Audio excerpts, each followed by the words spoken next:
Okay. Um, let's see.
Okay.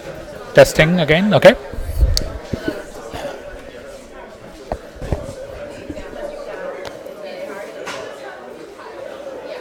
All right. So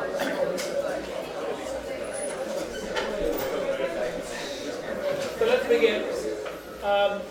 Today we will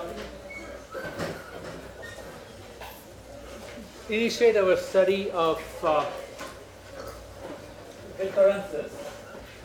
This is a machinery to analyze randomized algorithms, specifically running times of randomized algorithms.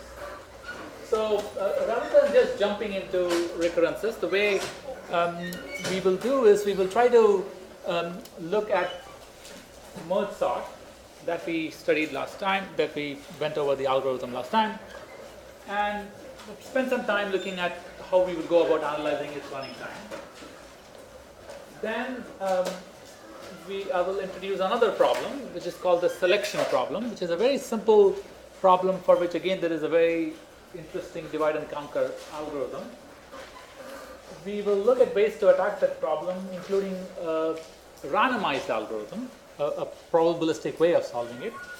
That will lead us to more recurrences, and that will set the stage for sort of the motivate why we need to study different kinds of recurrences, and we will go over that and spend this class and maybe part of next class going over how to solve recurrences. Okay, so recall we went over merge sort last time, and again I expect all of you to know it and have seen it before in some form or the other.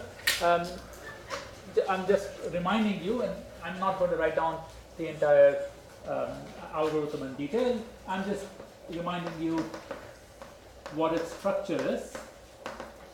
So at a high level, what's going on with merge sort is if you're given an array A of n elements, you first check if the array A has at most one element.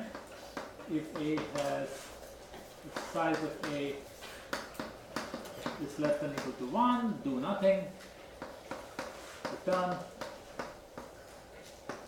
Otherwise, merge sort left half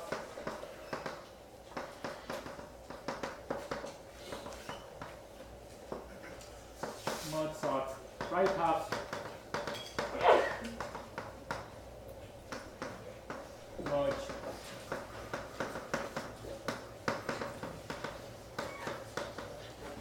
merge the two halves.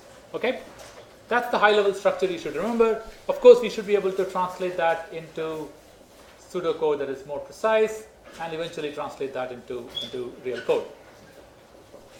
Okay, so that's the setup of merge sort, and whenever we look at an algorithmic problem, we will develop an algorithm, we will try to prove it's correct, and then we will analyze its running time.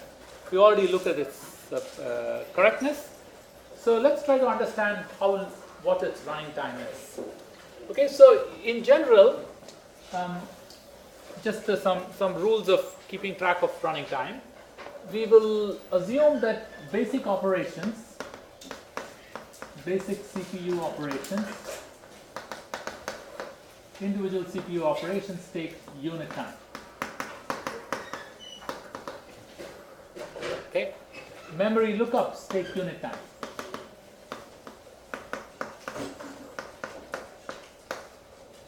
So multiplication, ifs and else, all these things take logical checks take unit time. Memory lookups take unit time.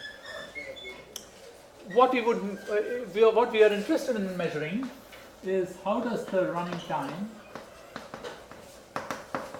behave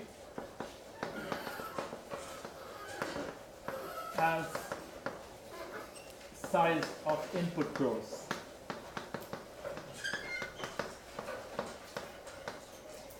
And in order to express this running time, we will often resort to asymptotic notation.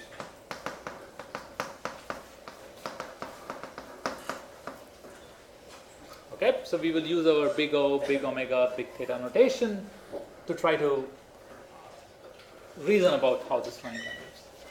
So, of course, this running time definition itself, we have to classify what it means.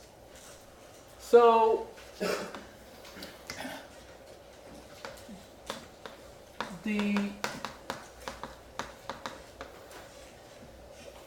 our emphasis in this class would be on the worst case performance of an algorithm. So, worst case running time. So, whenever you're asked, okay, analyze the running time of this algorithm, by default, unless there is something else that is stated, we'll assume that that's the worst case running time. Okay? What does worst case mean? Well, worst case means the running time. So we would say something like this.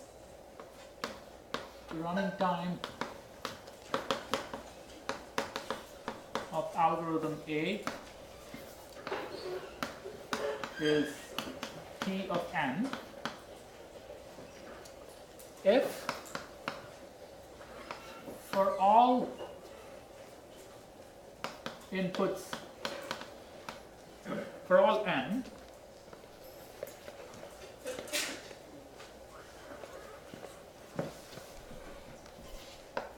for all integers n greater than or equal to 1 or 0 or whatever, okay,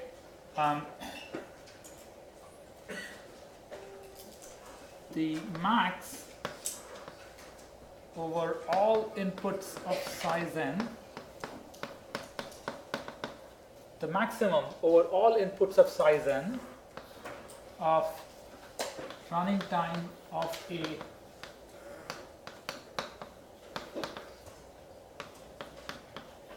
on the input is T of n.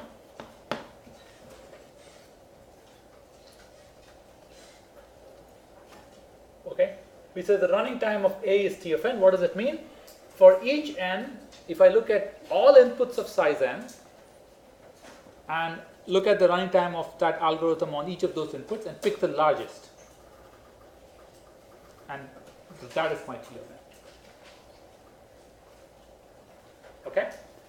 And in principle, I should really call it that's the worst case running time. Okay? What does it mean for input of size n? Well, think of it, to be really precise, we might have to say, okay, it's the number of bits in the input, but we will often clearly define what we mean by input of size n. Okay. It usually would be the number of words in the input. We will usually not go to the level of bits, we will go to the level of what is called words, but it will be very clear from the problem to problem what we mean by input. Any questions about this definition? Okay. Of course, that's not the only way to look at it. You could ask the question, best case input. Okay, we will almost never be interested in it because it's almost trivial to come up with an algorithm that has a very good best case running time. Okay. Best case is exactly the same thing, except you replace max by min.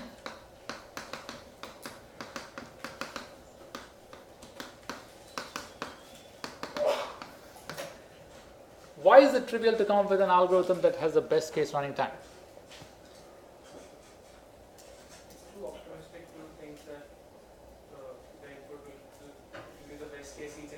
Good. That's a good way. Yeah. If it's the best case, then you don't have to do anything to the set. So you just equals beginning. You don't have to do anything. That's sort of right. So what you could do is your algorithm could do very well on one case and then ignore every other case. Okay, and that's trivial. And for most problems, if you have to do sorting, you would say, oh, I'm not going to do anything interesting when if the input is given in unsorted order. I'll just keep trying various things for the unsorted way. But when it's given in sorted order, I will just return it. So its best case running time would be probably awesome because it just looks at the input and returns it. So we would never be interested in this. Okay, it's natural. Another commonly used notion is average case running time. So instead of looking at maximum over inputs of size n, you could in fact ask something like, what is the average over inputs of size n?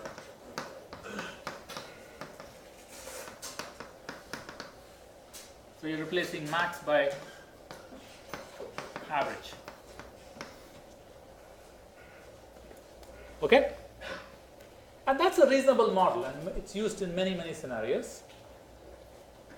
There is a problem with this question when you're taking the average. One problem with taking the average is that you're assuming that each of these inputs is equally important or equally likely, right? And in practice, that may not be the case. Most often, we don't even exactly know what the input looks like, right? Now, you could replace the average by defining weights for different inputs and coming up with a distribution. So that's also considered average case, where instead of calling it the average of our inputs, you would say is the weighted average.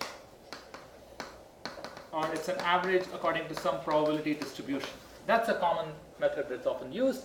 And it's very effective if you have a very good sense of what the input looks like in practice.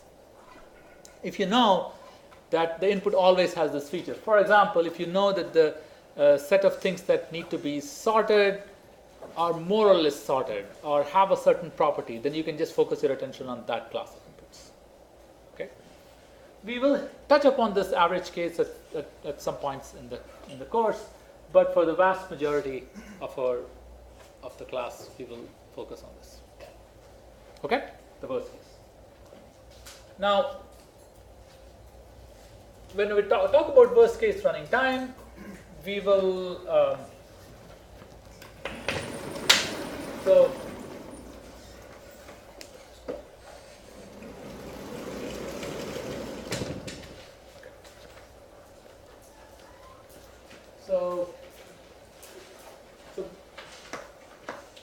I'm now going to not mention worst case. So now you might say running time T of n equals order n squared. You might use that terminology now that we have the system information. What does that mean? Okay. Running time T of n is very well defined, right? What does it mean? It's among all inputs of size n. If I look at the worst case time taken over all inputs, that's what Tn is. If I say that that is equal to big O of n squared, what does that mean? Yeah. Isn't that the order of n squared? That's the maximum amount of steps that typically are. So the meaning of this is, since we are taking the max, that means for all inputs of size n, running time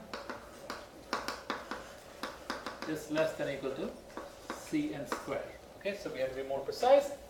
There exists a C and an n0 such that for all inputs of size n, running time of the algorithm is less than or equal to Cn squared as long as n is greater than. That's what the meaning of.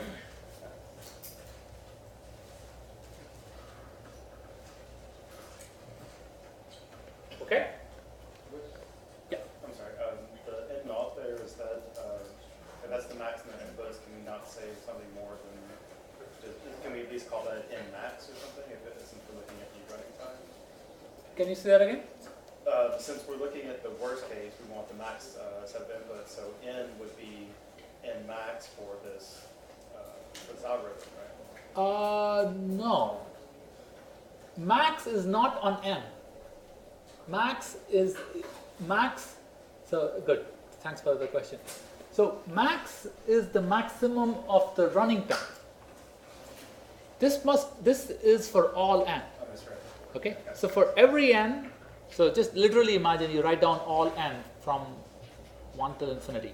For each n, you look at all the inputs of size n, figure out which is the worst case for that algorithm. Then for n equal to 5, you do the same thing. N equal to 6, you do the same thing. That's how T of n is defined.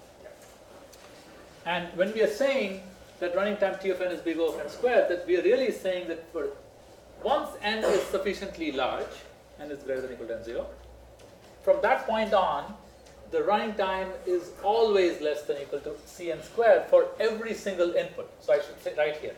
Yeah, for every input of size n, the running time is less than or equal to C. Okay? Okay. What is it when I say running time T of n equals omega n squared? What does that mean?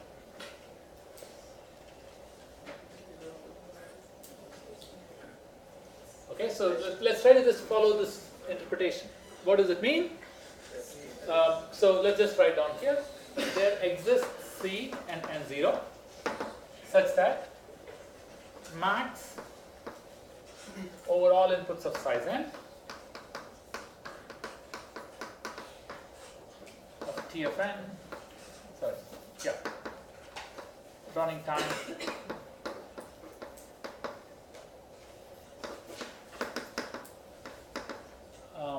of the algorithm on input, which is on the given input.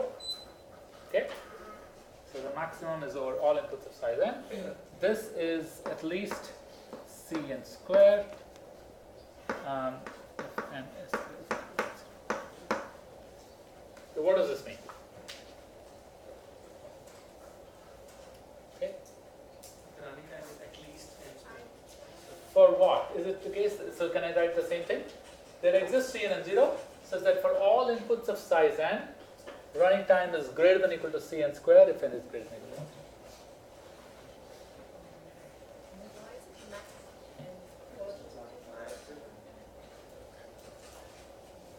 What's the question? At most, Well, at most is big O. at least. Already Yeah, said it's that. at least. Okay, so let me just write this down. So does this, so here is, there exists C comma N0 such that for all inputs of size n, running time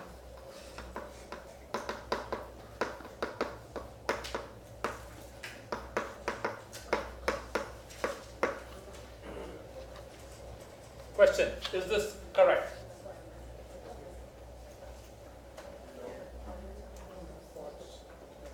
Okay, why is it not? Because it says max. Well, no, it says max. The max cannot be replaced by min. You're right. If it was min, then this would have been correct. But this is max. What does that mean? If I'm saying that the maximum of a bunch of things is at least Cn squared, what does that mean? 1%. So let's say I give you maximum of a set of numbers is at least 25. What does that mean? Yeah. The numbers, the rest of the numbers are less than 10. No. No, all the numbers could be 90, then max is of course greater than or equal to 25. Again, if I say the max of a set of numbers is at least 25, what does that mean? Max number will be more than 25. Just 1%. Yeah, Max number will be more than 25 or at least 25. Or okay. Can you say it differently? So if I give you a maximum of a set of numbers that is at least 25, then you know that there exists one of the numbers in this list that's at least 25. Right? One of the things here is at least 25.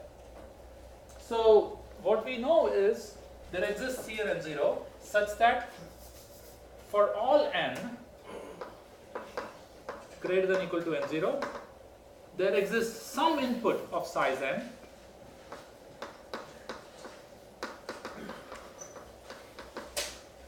which the running time exceeds Cn squared. I've already included it in the other side, so I'm not going to.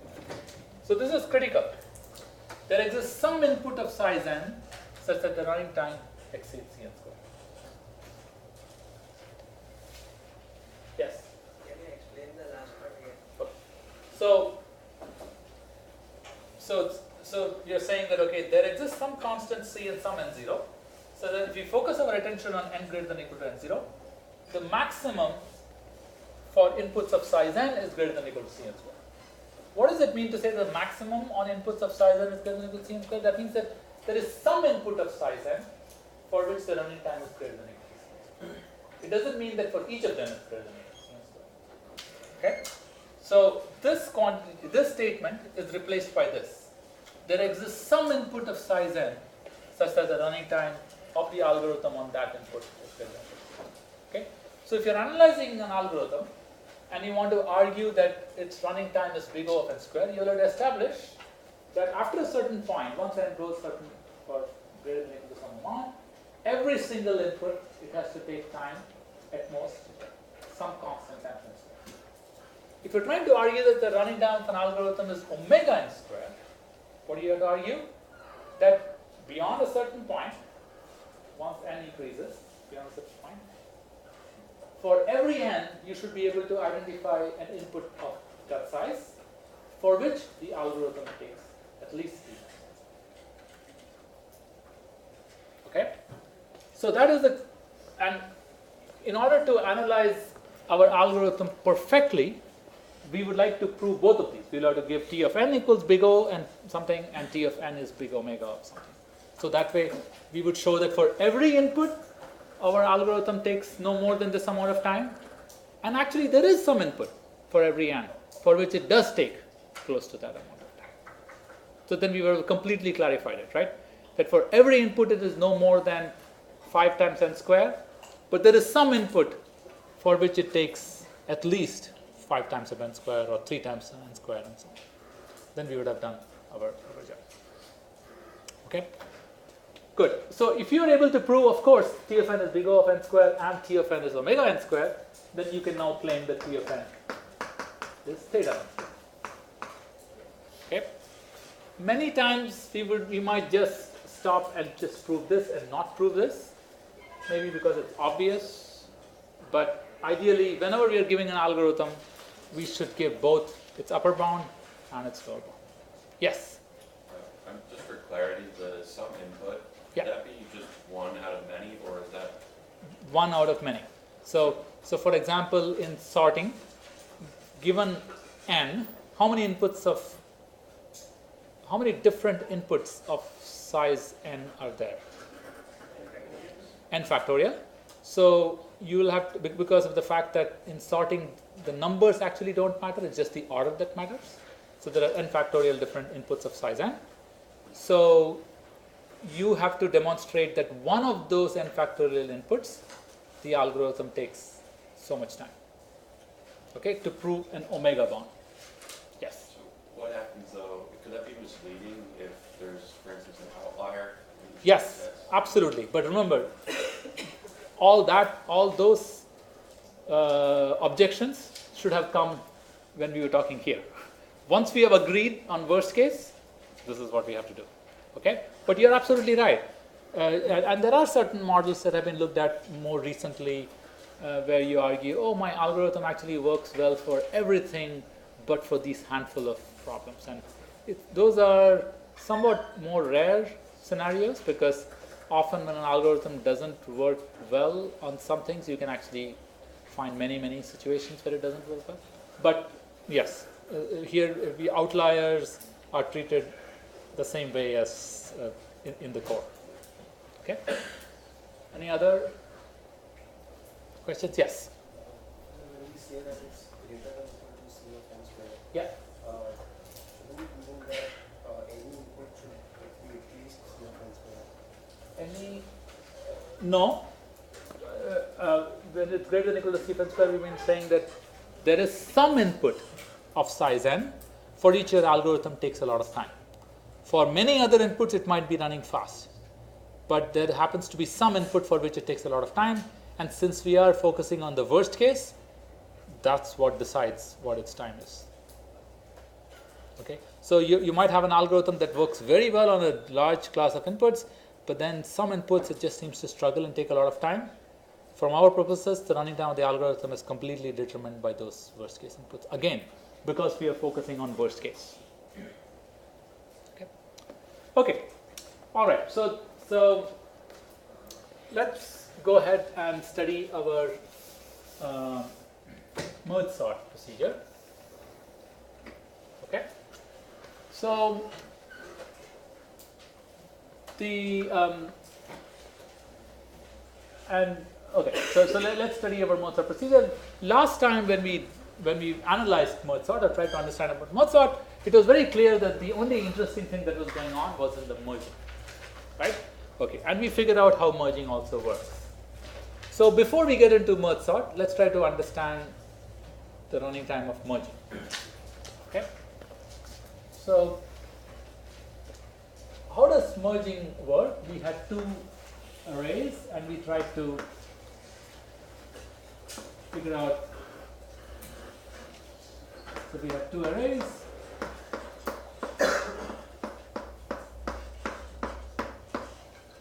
And we merged the elements in those arrays into this, okay, into this larger array. So we kept a pointer here, we did a comparison, and we moved a pointer here. So one by one we did that. So if you had m elements in this array and k elements in this array, so that this array is of size m plus k. Okay, how many operations does it take to do the merge? It's m plus k times something, okay, but because for each check you're spending some amount of time, it takes some time to copy and so on. But again, we are actually, since we are happy with the big O notation, we are not going to worry too much about those specific details.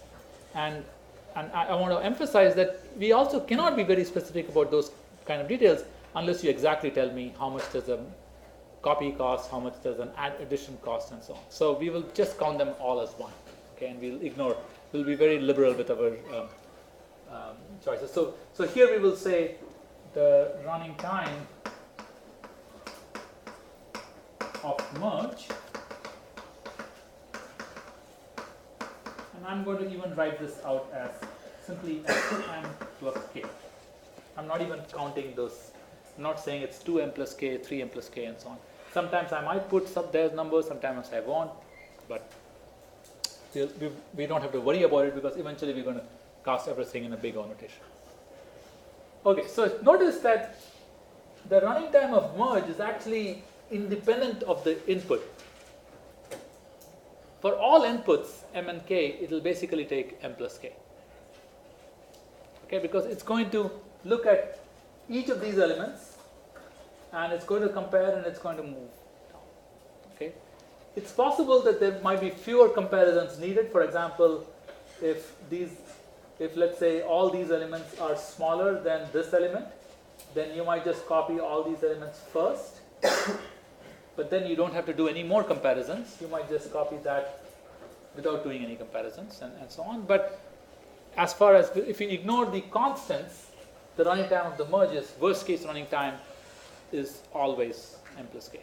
So you can say here that the running time of merge for merging m with k is theta m plus k. Okay. In the algorithm, m and k are about the same, right? In merge sort, because so if both of them were about m, then the running time is nothing but. Okay.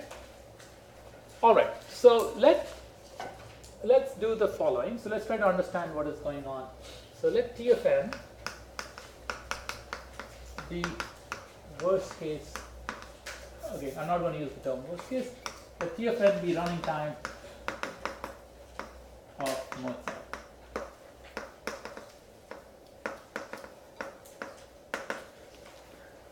Okay, so let TFN be the running time of merge sort on an input of size n.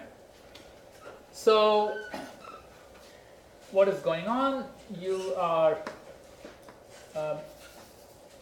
so let's look at the first step where it says array is size less than or equal to n. So T of 1 is simply 1.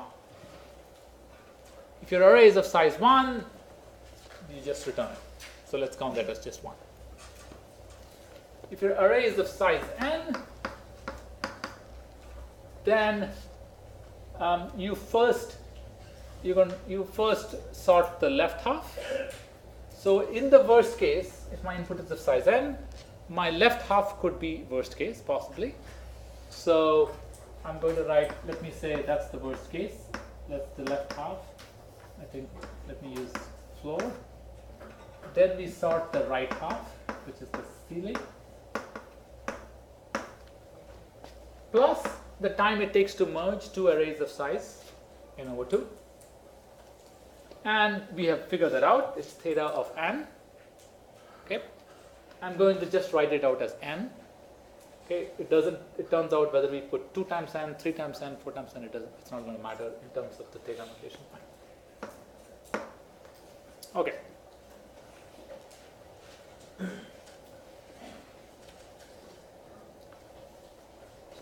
that clear?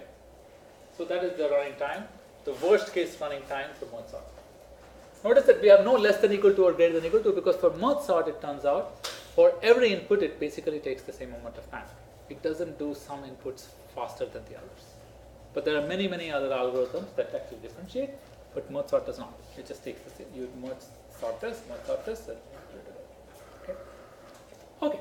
So let's try to understand this. So the first thing you notice here is this n is always an integer. We talked about our asymptotic notation. We didn't care about whether n was an integer. We just viewed them as functions and so on. And for the most part, we will keep sort of shuttling between these two situations. We will, whenever it's very useful, we will assume n is an integer, but many other times it's not necessary. If you're looking about growth of functions, we can smoothly view n as increasing all the time.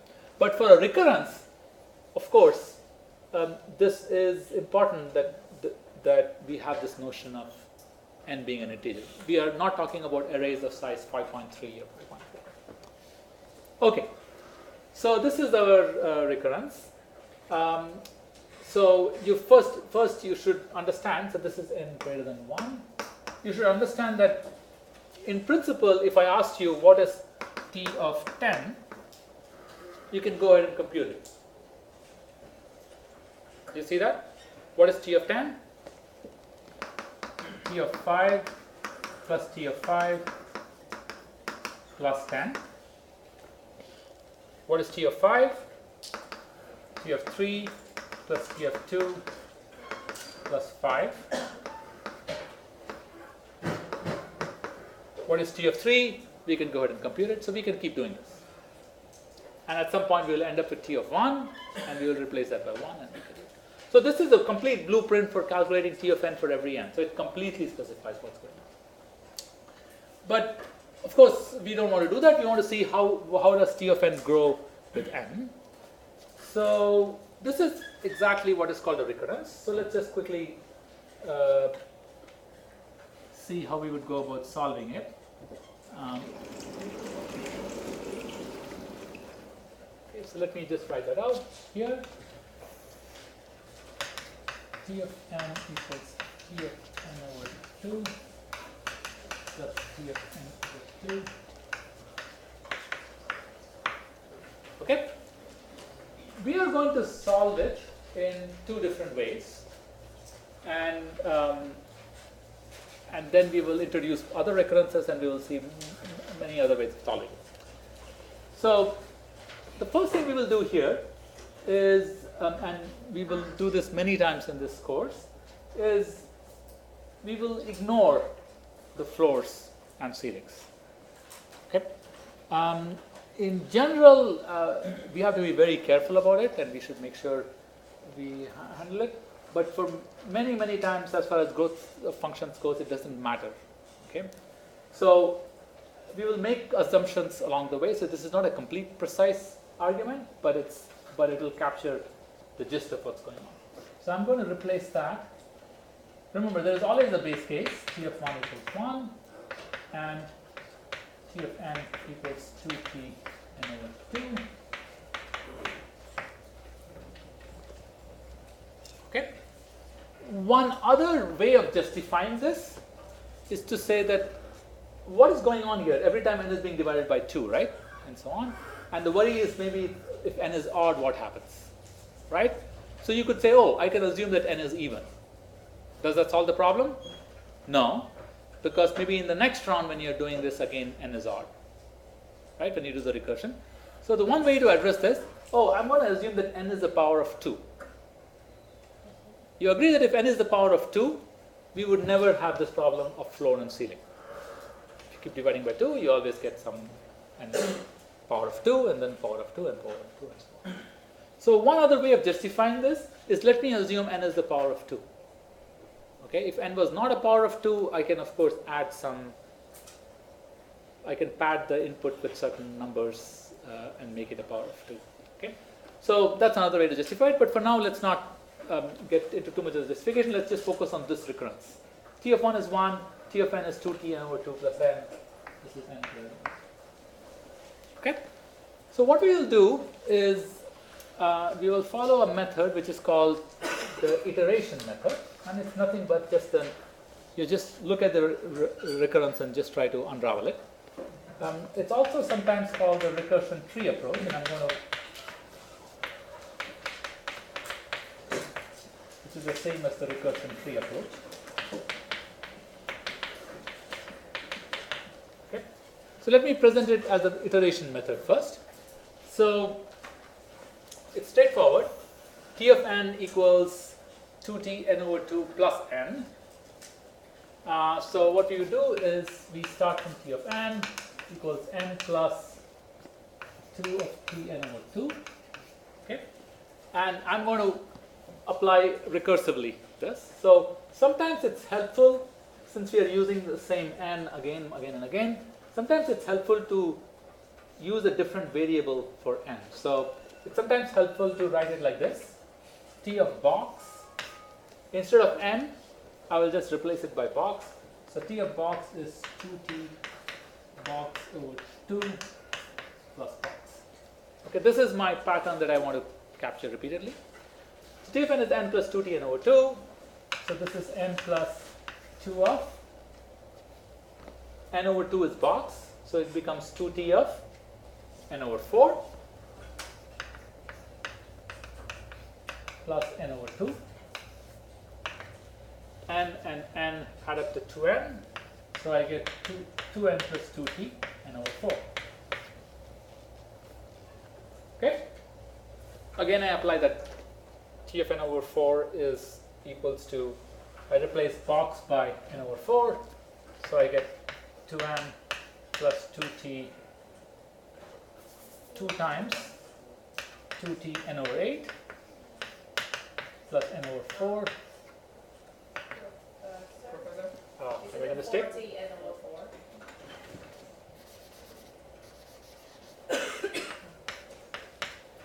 Okay, so I get another n from this, and I get 3n plus 8t n over 8. Okay, so at this point, of course you can keep on going, but then your job is to identify what kind of pattern are we getting here. Okay, so let's try to see what's going on every time you go. So you know the next step will be 4n plus 16t n over 16. Okay, and we are not ever going to worry about floors and ceilings because we are assuming that n is the power of 2, so everything is going very clean. Okay, so what do I write this out? So every time I'm going, so what happens after when I'm at the ith step here? Well, I'm at the ith step here, so I would say I times n plus 2 raised to I t of n over. That's the general. And once you've identified this pattern, I claim we are done. Yes? Isn't the first part n log n? Which part? The first n part, n, 2n, 3n, 4n, isn't that just n log n? It will become n log n. Yes, we are going to derive it. Absolutely.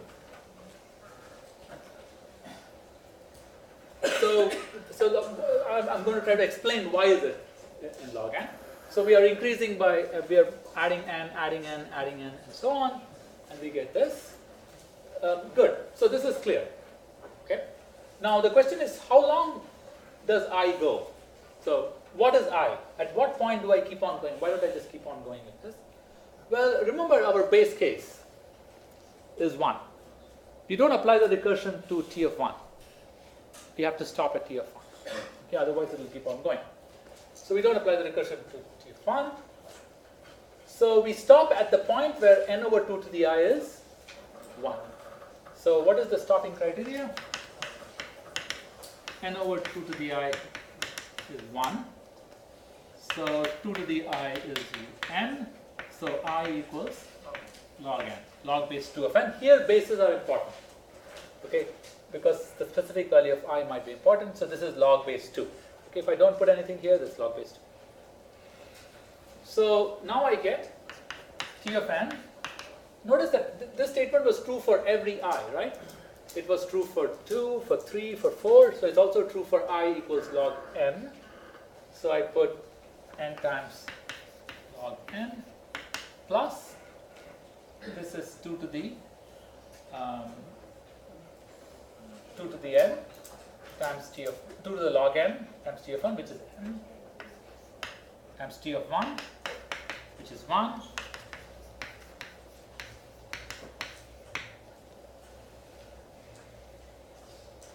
Okay?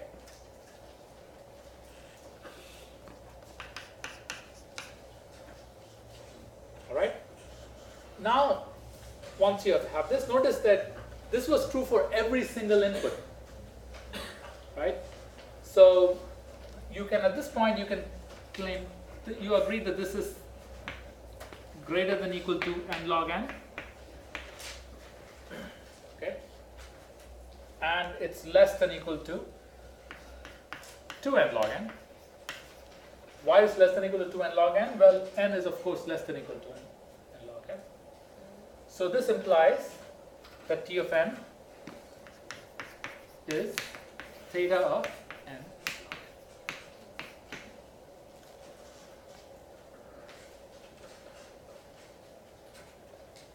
Okay, so we have established that the worst case running time of Mozart is theta of n log n.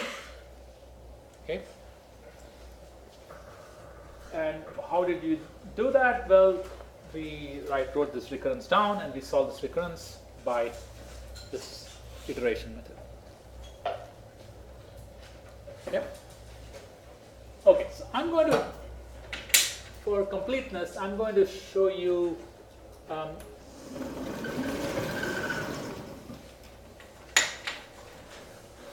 second method of proving the same thing.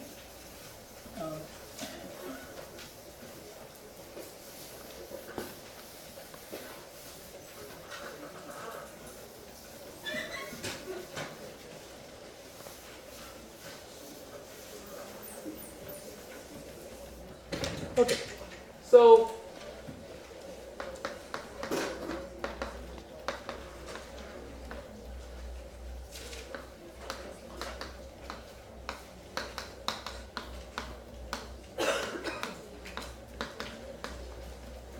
okay, let's go back to our original recurrence where we had the floors and ceilings. Let's say I insist that you do not make any assumptions about the floor and ceiling. That you have to,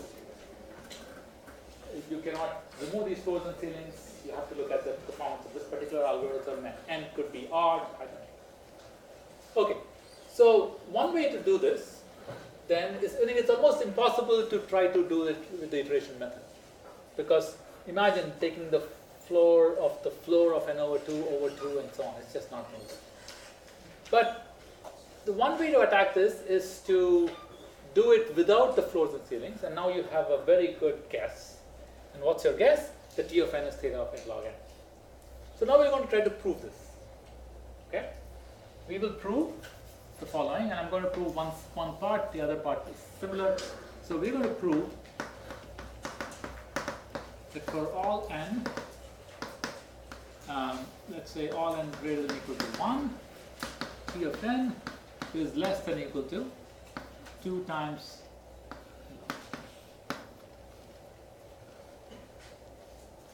okay? We're going to prove that.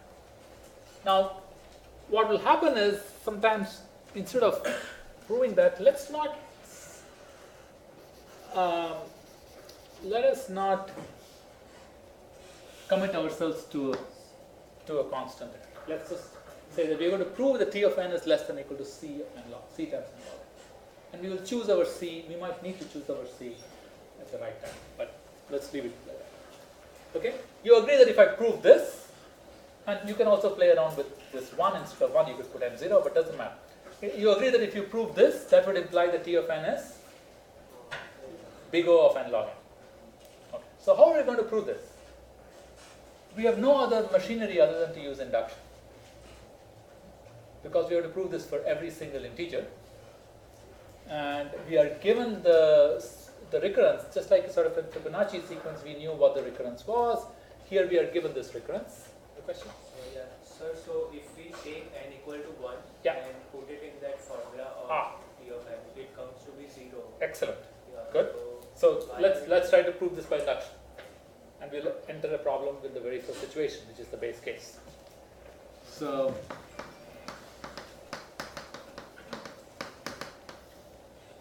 base case, we say n equals 1, and T of 1 is 1, C n log n is 0. Gone. So our proof failed in the very first step. Okay? So what do we do? Well, one option, there are multiple ways to try to fix it. One option is what? I say, okay, I'm just going to prove this for n greater than or equal to 2. And remember that for the big O notation, I don't really need to fixate myself on a particular starting point. Okay? So this is what I'm going to prove. So what's my base case then? 2. So base case is n equals 2. So if n equals 2, what is T of 2? What is T of 2? 2 times T of 1 plus 1 plus 2, sorry. Okay, so that's equal to 4. What is C n log n? Is equal to 2C. So this statement would be true as long as C is larger than or equal to 2. Okay, so I'm not going to commit my C yet. But you agree that as long as my C is bigger than or equal to 2, T of 2 would be less than or equal to 4. Would be less than or equal to C n log n. Okay? So one condition I get from this, the C is greater than or equal to 2. Very, very critical thing to keep in mind, and I think many of you understood this while you're discussing asymptotic notation and so on. The C has to be fixed. You cannot choose one C for one n and a different C for different n. It's very important. In the same way, in the induction proof, you cannot keep changing your C in the middle. So that's why I don't want to commit to my C. I just want to make sure that we will choose a C that satisfies every condition that we place. Okay? Okay, so now we do the induction step. What's the induction step? T of n. We are choosing n to be greater than 2. T of n equals T of ceiling of n over 2 plus T of floor of n over 2. And plus n. What do we know about T of ceiling? You agree that if n is bigger than 2, then floor of n over 2 is less than n. Ceiling of n over 2 is also less than n. So we are going to apply the strong induction. That is, the statement is true for everything less than. Okay. assume statement true. Assume T of m is less than equal to Cm log m for all m less than. Okay, we will all assume that. And now we're going to prove it. So T of n over 2 plus T of ceiling plus T of floor plus n. What is the T of ceiling? N over 2 is that we know is less than equal to m over 2 log m over 2 plus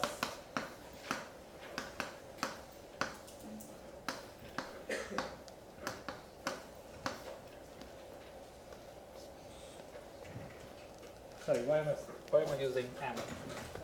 N.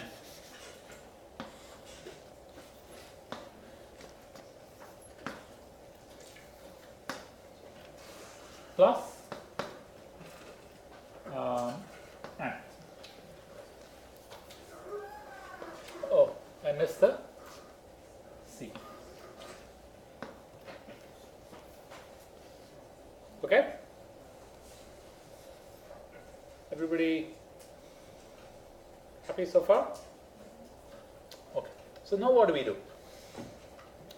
We want to prove that this is less than or equal to C n log n. Okay? That's our goal. Just let's keep that in mind. Less than or equal to C n log n. Okay? If the floors and ceilings were not there, okay, if the floors and ceilings were not there, let's just do a quick calculation. If the floors and ceilings were not there, what would this look like? 2C n over 2 log of n over 2. You agree? Floors and ceilings were not there, this is what it would look like. Well, this would cancel with this. So it will be Cn log of n over 2. What is this equal to? Oh yeah, plus n. Well, what would this be? This would be Cn log n minus Cn log 2, which is 1, plus n. And we wanted to show that this is less than or equal to Cn log n, so this statement would be true as long as C is bigger than, well, in this case, C is bigger than 1, right? Okay, so there is room to play with. So what we're going to do is, that suggests that we have some room to play with as far as C is concerned. So we're going to essentially do the same thing, except that we cannot remove the floors and ceilings. So let's do the following. Let's say that this is, so here is the first attempt. Let's do the first attempt. So C times. Okay, so one problem I have in you have the ceiling of n over 2 plus floor of n over 2. What is that equal to? N. So I can add these two. That's nice. Except that these two quantities are different. Okay. Okay. So, and this is a little bit of a real pain to look at. This is n over 2 and ceiling and n over 2 floor. What if I simply say that, oh, that's less than or equal to n? You agree? Ceiling of n over 2 is less than or equal to n. So I get log n plus C of floor n over 2 log n. Okay. What is the sum of these two? Cn log n plus n. Do I get what I want? No. At this point, you can't say that, oh, this is just big O notation, so this and this are the same big O. No. We are proving something by induction, so we have to follow through and everything. So it turns out that this is too much of a weak assumption. So let's go back. I'm going to erase this. What if I try to do something else? If I do if I replace this by n over 2, then what will we get? Then I will get exactly what I got there. Okay, you can add these two, so you'll get Cn log of n over 2, and you'll get it what you want. But it's not correct to replace by n over 2. You agree? Why is this wrong? I can't go from here to here. Why is this? Because if the floor is smaller than n over 2. Because the ceiling of n over 2 is bigger than n, could be bigger than n over 2. So this is completely not allowed. Okay? So what do we do here to fix this? So there are a number of things you could do. You could say, oh, the ceiling of n over 2 is no more than n over 2 plus 1. Except that the problem is if you have a log of something plus 1, it's very difficult to manipulate. So we're going to be a little bit more crude about our approximation. You're going to say, let's look at the ceiling of n over 2. I'm going to claim that ceiling of n over 2 is less than equal to 3n over 4.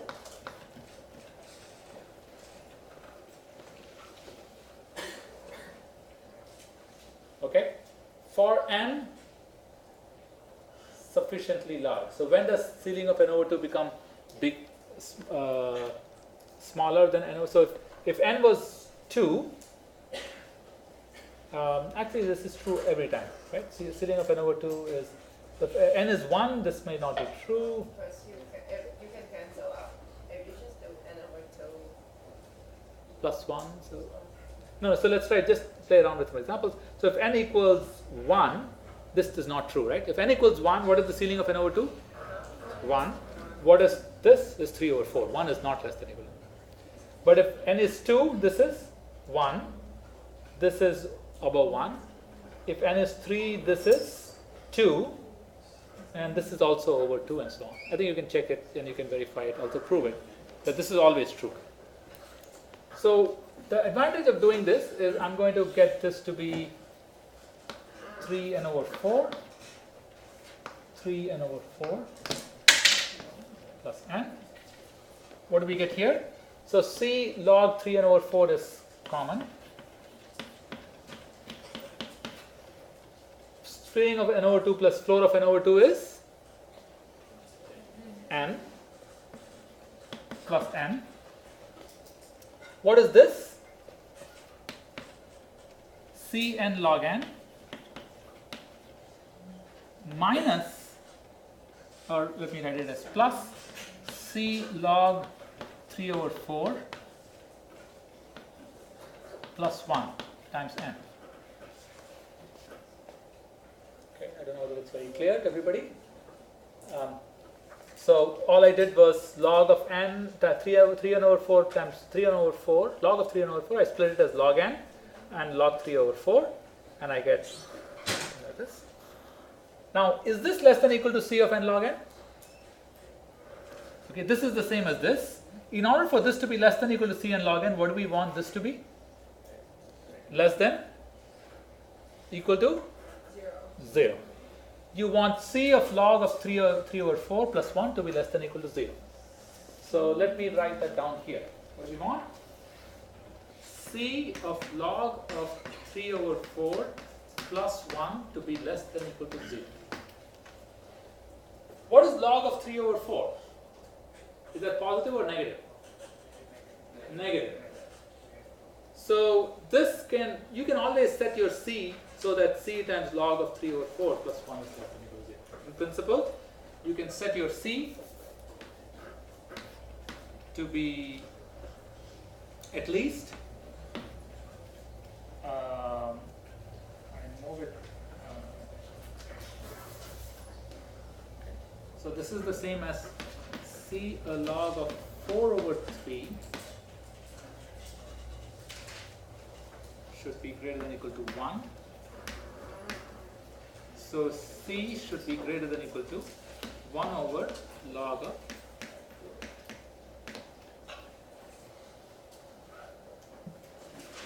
C should be greater than or equal to 1 over log of 4 over 3.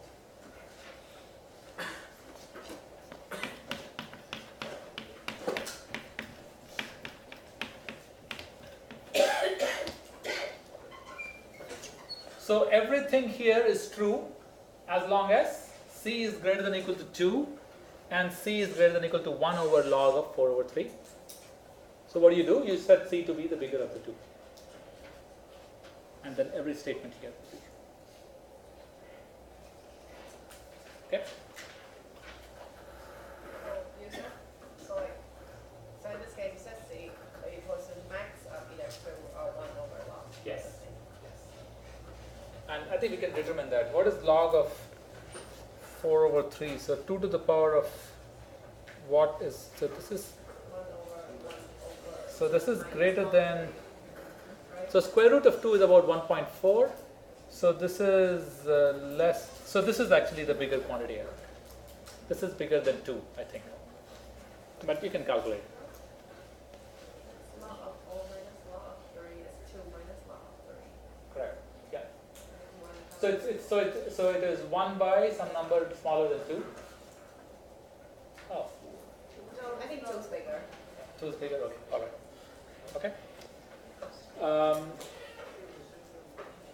Possibly, yeah. Yeah. Because 2 minus log of 3 is usually No.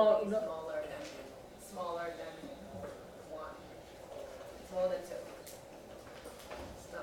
I think Smaller it than depends upon what the power is. Okay, so if we can compare whatever these two, whichever the smaller one, the larger one, we'll take it. So that is really the bona fide proof for this, that this is big O of n log n. You can also prove omega of n log n in the same way. Omega of n log n will likely be easier, but you can apply the same method to prove omega of n log n. Okay, so but this is a good way to know it. Often we won't require this way to do it because it turns out that floors and ceilings can be ignored in all of these situations.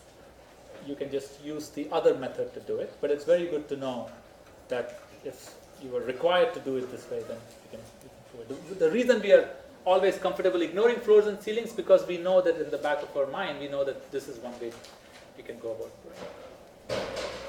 Okay, so we're going to look at a lot more recurrences. This is one of the most simplest recurrences we can think of.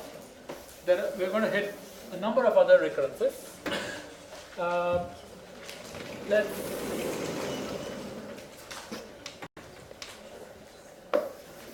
Let's motivate a few others.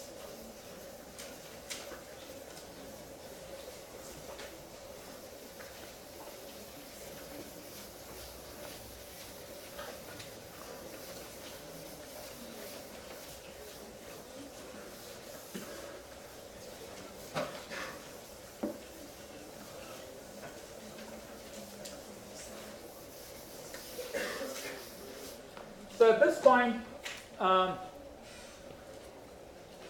one thing we would want to do before we go and study a lot more algorithms is to understand what other kind of recurrences that will come up. Okay, so but I think rather than going and listing you techniques to solve recurrences, I'm going to introduce a few more problems and a few more examples to motivate why we might need other kinds of recurrences to solve these problems. So one very simple problem that very similar to sorting is that of selection. Selection is finding an element of a certain rank in an unsorted list.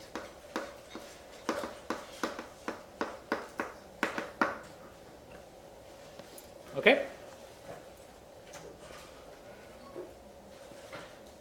So a very classic problem that you do it again, it comes up again and again in various applications, is finding the median.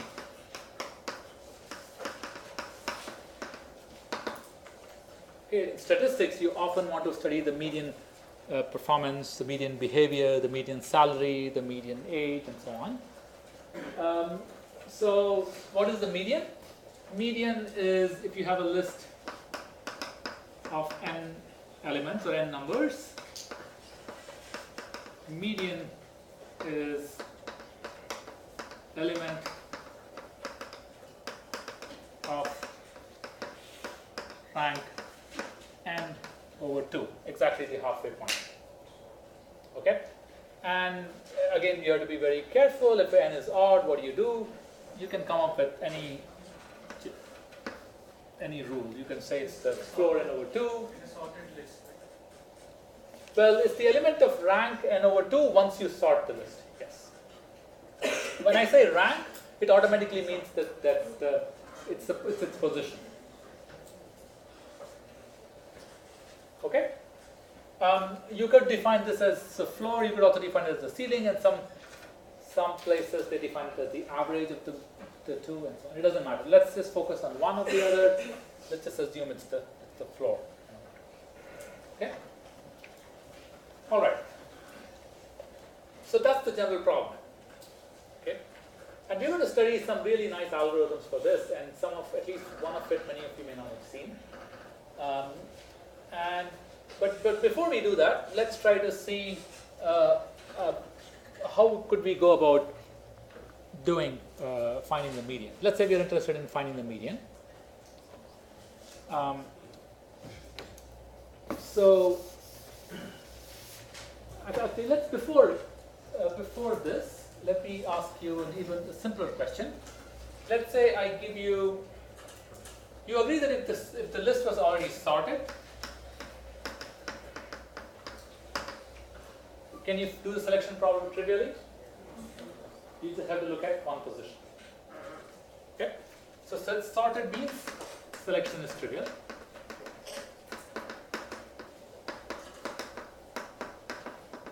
Okay? You often also get a question of the following form. You could say you might be given a sorted list, and you're also given an element x, and you're asked to find the rank of x in the sorted list. Okay, you're given a sorted list, and I give you an element x, and I want you to find the rank of x in the sorted list. How do you do that? You would do binary search. Okay, and I'm not going to go over it. People should know how binary search works.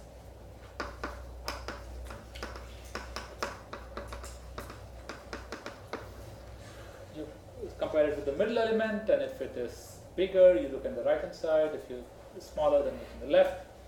Repeat. Eventually, you will find the index. If it belongs to the list, you will find the index where it lies. If it does not belong to the list, then you will find the two indices where it should have been. Okay. Now, binary search itself takes log n time, because every time you're dividing by a factor of 2. So you should remember this, that binary search takes time, theta log n, if the list is of size n. Once the list is already there, binary search just takes theta.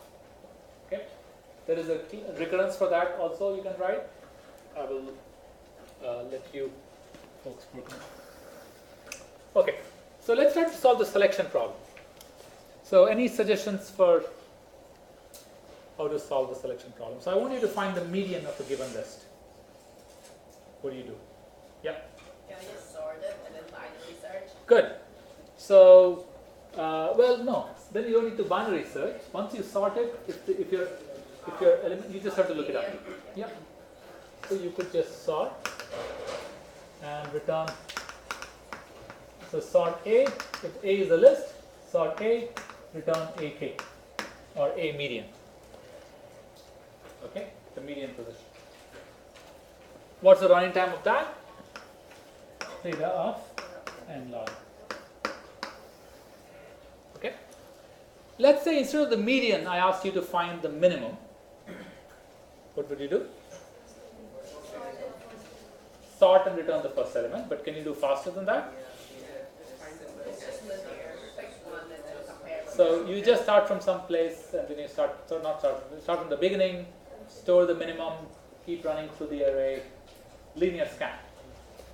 Okay, so minimum takes clearly theta n, maximum takes theta n. Agree? What about second minimum? Why? You will do one round and then you will do another round. Okay? So the question is, okay, second minimum, third minimum, and all, you can do that. What about median? And certainly you can do it in n log n time. But the question is really, I'm just finding just one element of a certain rank. In order to find that, do I have to sort the whole thing? Is the question. Essentially, you just need the first one. Well, in some sense, you just need to the first half, but you need to know that everything in the second half is bigger than the first half and things like that. Okay. Let's see. People have some thoughts. Yeah. I just thought if you said that you can find the second minimum, Yeah. third minimum linear time, Yeah. then just find the midpoint of the length and then do that incrementally until you But you need to find the n over 2 of them, and that will take you quadratic time, which would be even worse than just sorting the whole list. Okay. Yes. Can we use the big selection? You can try to do that. Go ahead. Yeah. So what would you do? We can pick so for the step 1, we can pick a keywords. Okay. And then we can partition the whole array into 2 parts. Okay. Okay. So the suggestion is the following: you can take this array. You're given an array, and you pick an element. So let's just take the first element, for example, and you partition the element, and this is what it's referring to as pivot. So you partition the array around the pivot. What does it mean? I'm going to split the array into 2 parts. One part there will be one position where it's x. Everything here would be less than x. Everything here would be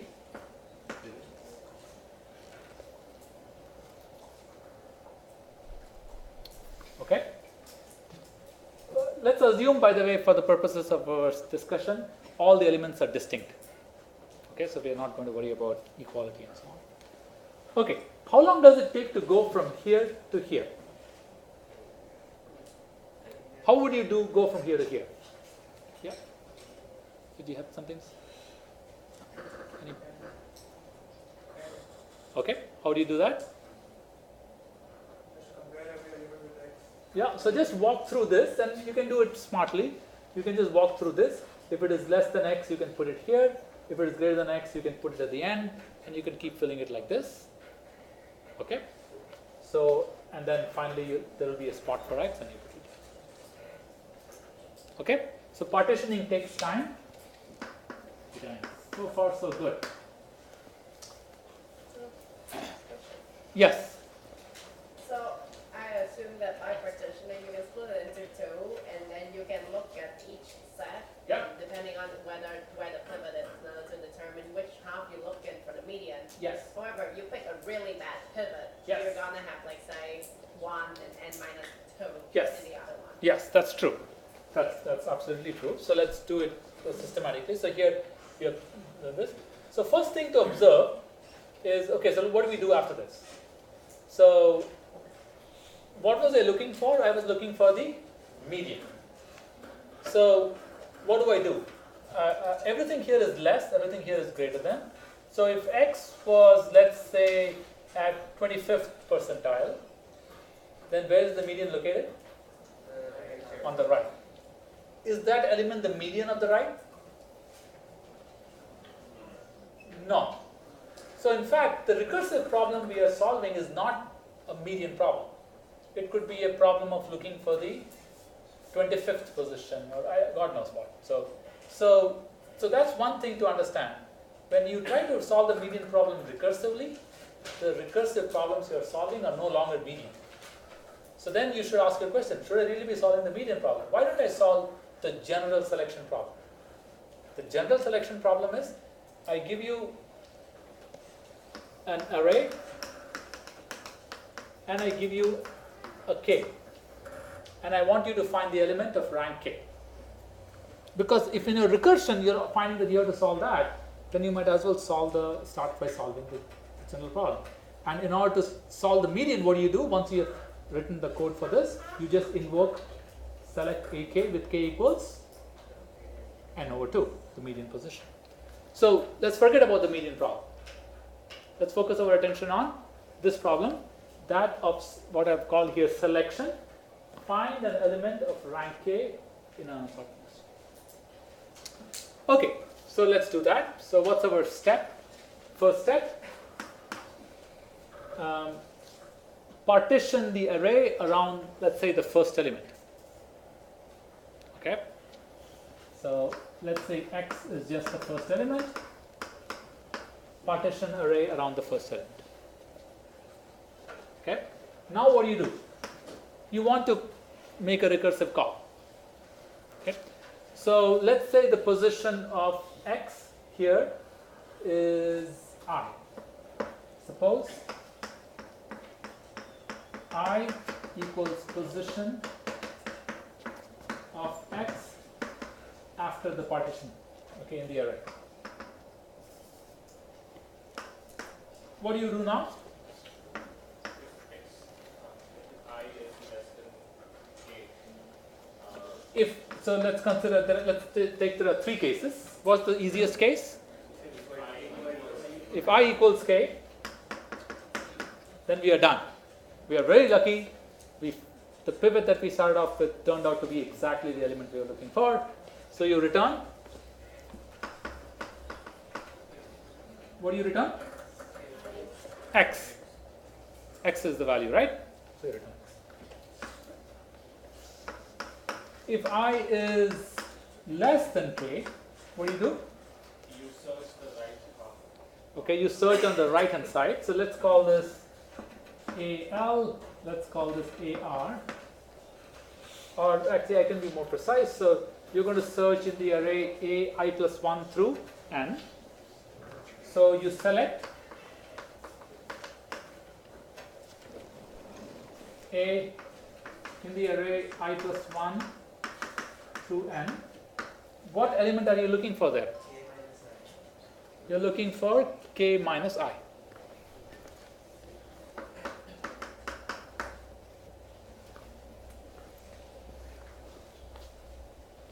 If I is greater than or equal to k,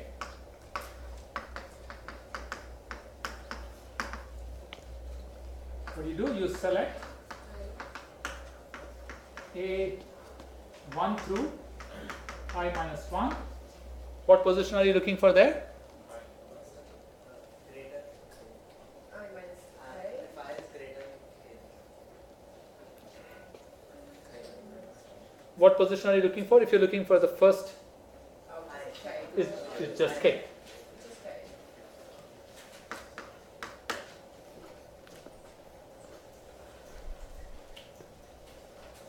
This is the perfectly good algorithm, and this is, those of you who are familiar with quicksort, it's a little bit like quicksort, except that in a sorting procedure, we are sorting both sides.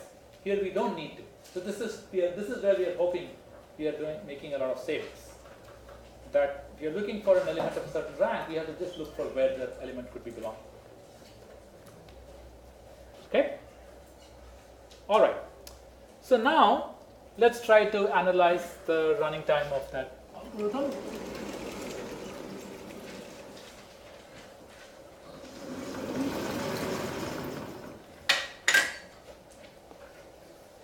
So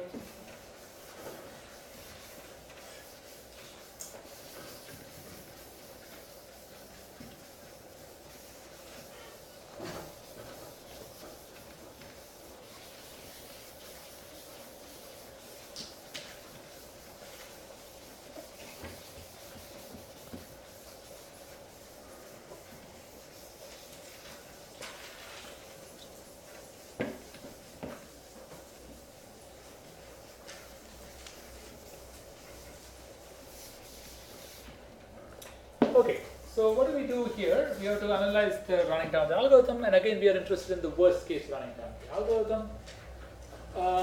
So we let's say we are looking for the kth element.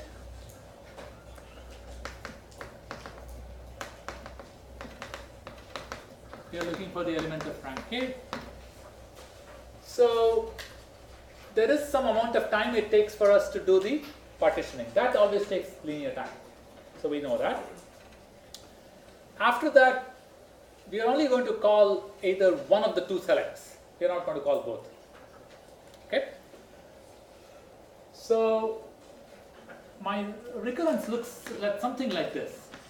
T of n is less than equal to the time it takes to do the partition. And by the way, I forgot to put a base case. I should have put a base case that if there is only one element in the array, then you can simply take care of it. But okay, T of n is less than equal to n. But then what happens? Either I look in the left side or I look on the right side. If I look at the left side, what's my running time? T of? Well, it depends on the size of the left hand side. What is the size of the left hand side? I minus 1.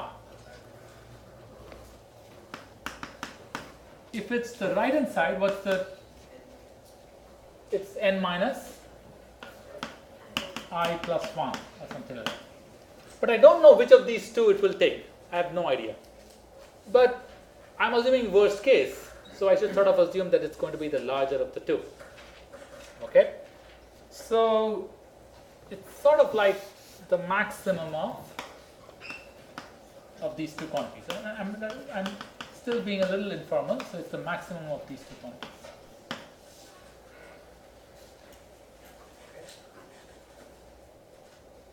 Or I could say it's the maximum of T of the maximum of either I minus 1 or n minus 1. But as was mentioned, that you could choose your, you could set it up so that the left side, one of the sides is just all the elements, n minus 1. You could set it up so that one of the sides is all the elements. If that was the case, then I would be, let's say I was 1, so that the first element that you looked turned out to be just the first element and everybody else was greater than that.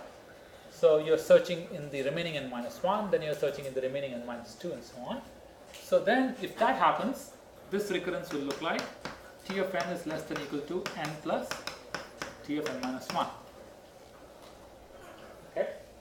And now if you know your iteration method, you can really solve this very easily. It's in fact a simpler recurrence than the merge sort recurrence. Why is that? Well, I can write this box out. T of box n is less than equal to box plus T of box minus 1. So I could just repeatedly apply this rule. So I get less than equal to n plus n minus 1. Next I will get n minus 2. Next I will get n minus 3. So on, and I'll end at T of 1, which will be 1. So I basically get n plus n minus 1 dot dot dot dot. So this is nothing but an arithmetic series, which you should remember is n times n plus 1 by 2. Okay, the sum of first n numbers is n times n plus 2. Well, so that means what is this? If in a big O notation, if you have to make it the simplest possible thing, this turns out to be T of n equals big O of n squared. And in fact, this is tight. There is an input, right? We really did identify this input where I give you a sorted input and you are repeatedly taking time to, and let's say I give you a sorted input and let's say I want to find the largest element or something like that. Then I first, on the first, I look at n minus 1, then I look at n minus 2, then I look at n minus 2. Okay. Okay, so much so so we could have as well sorted the whole list in the first place. Because remember, n log n is smaller than n squared. Much, much, much smaller than n squared. Okay, again, why is that? You have n log n versus n squared. So the thing you're comparing is log n versus n because there is an n in both places. Log n grows very, very, very slowly. N grows very rapidly compared to log n. So this is much faster than this. Rather, the algorithm running in this time is much faster than this. This function is much slower than this. Okay, is that clear? Okay, so this is the worst case performance of that select algorithm. So how would you try to, there are some good properties of that algorithm, but somehow they are not coming up in this analysis. Okay, this assumption of worst case is really making some of the problems that we're facing. So what would have helped? How could you modify that algorithm to make it work better?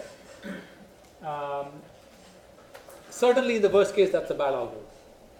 What could you have done in the algorithm to make it better? Yeah. Selecting a proper pivot. But you don't want to spend too much time selecting a proper pivot, so you want to do it something quick. So you would select, let's say, a random position in the array and make that as your pivot. Okay? So choose your x at random. But let's do exactly the same thing. Choose your x at random, let's do exactly the same thing. Okay? So so this is called random select.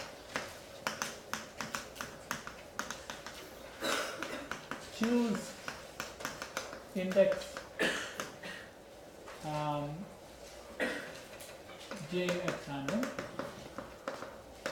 uniformly at random, and then set x equals aj, and now do exactly the same thing.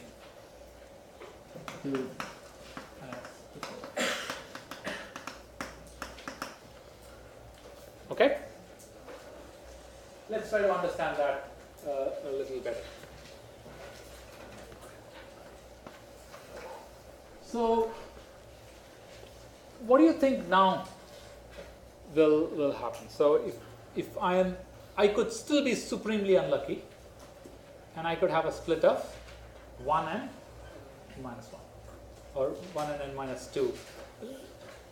Let's ignore you can put x along with one of the two. Okay, so that. Okay, let's leave it like this. 1n and minus 2. We could be supremely unlucky and we could do 1n and minus 2. We could be supremely lucky and we could do n over 2, n over 2. That will be great. Or we could be somewhere in the middle. Okay. So let's try to understand where we are going with this. So let's say let's look at the different possible splits. Okay. So left half and right half.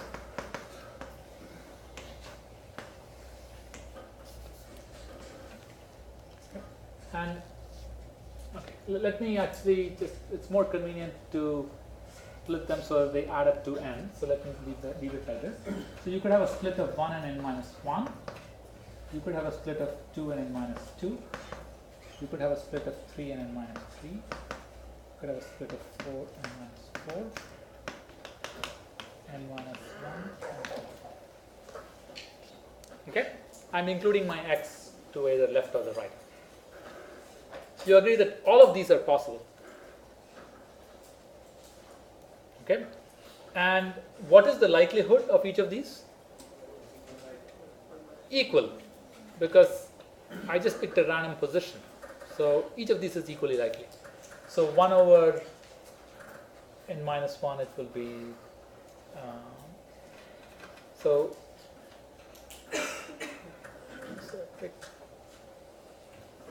and yeah, so there is green.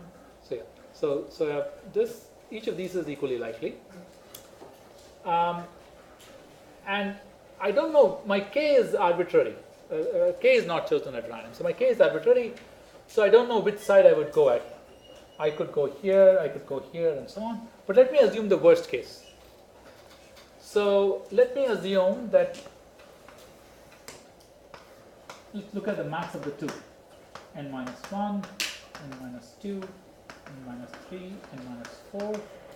Then I go to n over 2. Okay, notice that I'm ignoring this floor and ceiling here.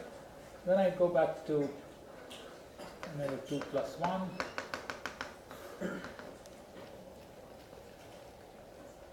Okay. All right. So what can I say about, so I can say something like this, that with 1 over n minus 1 probability, okay, actually to be really precise, what's going on is, with 1 over n probability, I have found the element that I wanted, and the rest of each of these appears with probability 1 over n. So with probability 1 over n,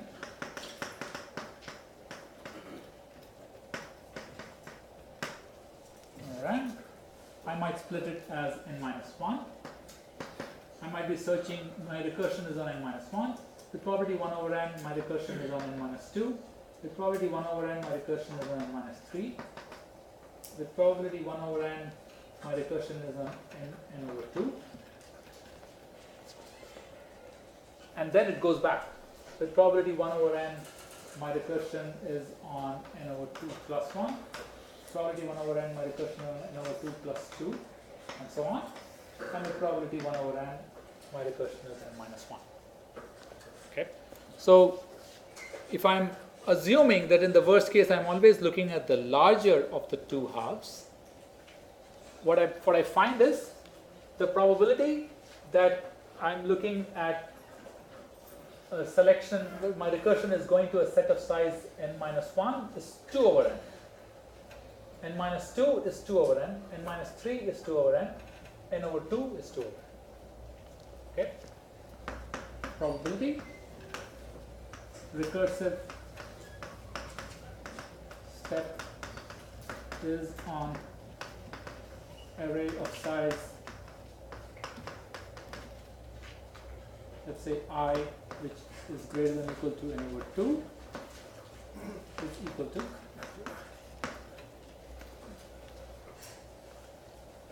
Okay, so that's what's going on. All right, so rather than trying to analyze this, let me ask the following question. What is the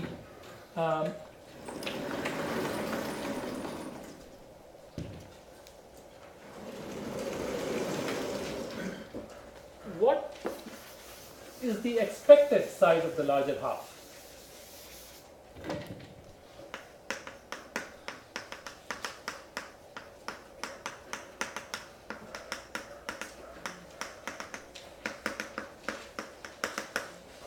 What is the expected size of the larger half? Of the larger half. What is that? The larger half will always be bigger than equal to n by 2. N minus n divided. No? 3n over 4. 3n over 4. Because basically the larger half could be any number between n over 2 and n.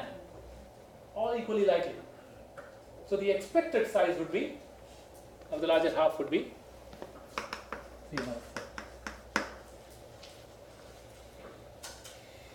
Okay. If we are supremely unlucky, we will be in the situation where the larger half is n minus 1. Okay.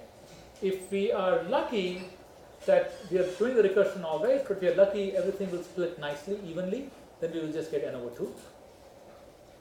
But on average, it will be somewhere in the middle. So it will look like this. Okay. For now, let's assume we have the following recurrence where every time we get this expected behavior. So if we get, this is not at all a valid analysis, but let's suppose if our behavior is expected in every step,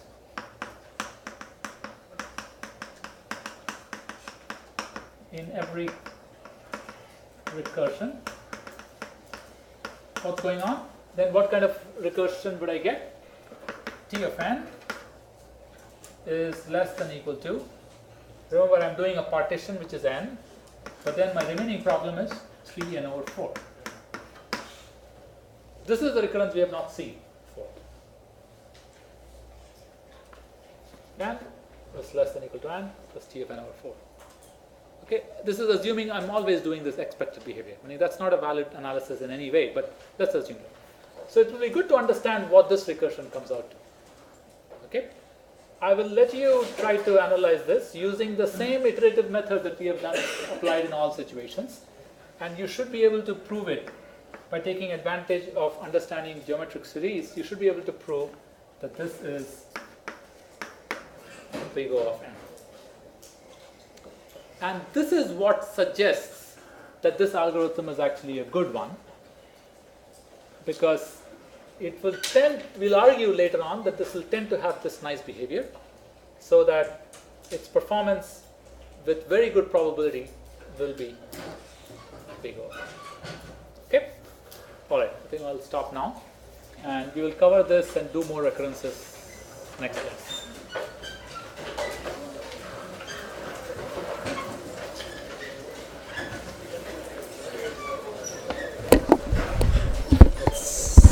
Let's stop here 1 second.